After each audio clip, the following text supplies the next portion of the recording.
LG के गुमराह करने के आरोप पर आपका बयान सामने आया।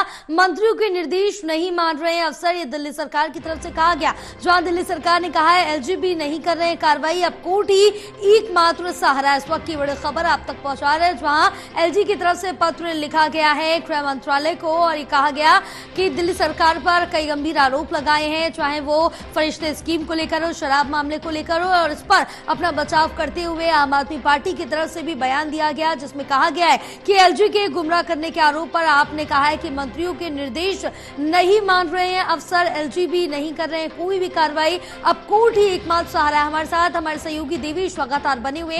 देवेश, जहां एक तरफ एलजी की तरफ से पत्र लिखा गया है गृह मंत्रालय को, तो दूसरी तरफ से आम आदमी पार्टी ने कहा है और अपना बचाव भी किया है कि जो मंत्री हैं वो कोई भी कार्रवाई नहीं कर रहे हैं और एलजी की तरफ से भी कोई भी कार्रवाई नहीं की जा रही है, मंत्री बात नहीं मान रहे।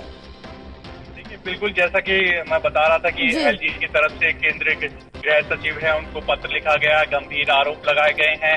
अब दिल्ली सरकार और आम आदमी पार्टी की तरफ से, सरकार की तरफ से इसका लेकर जवाब दिया गया है। उन्होंने कहा कि मंत्रियों के निर्देश अधिकारी नहीं मानते हैं, तो ऐसे में सरकार कैसे चलेगी। एलजी से भी उनकी शिकायत की जाती है लेकिन अधिकारियों पर कोई एक्शन नहीं होता।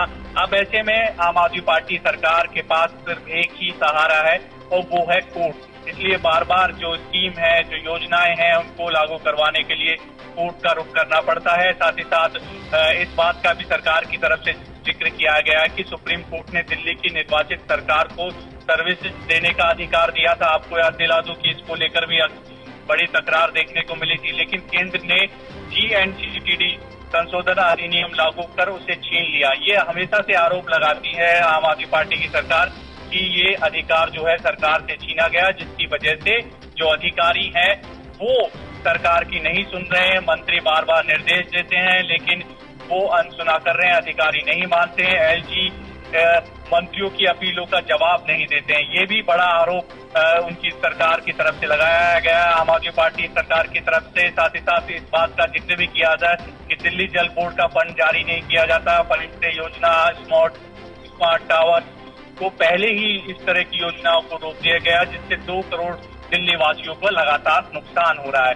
तो तकरार जो है वो लगातार बढ़ रही है और ऐसे में एक दूसरे पर निशाना भी साधा जा रहा है। जी देवेश, तमाम जानकारी साझा करने के लिए बहुत शुक्रिया आपका।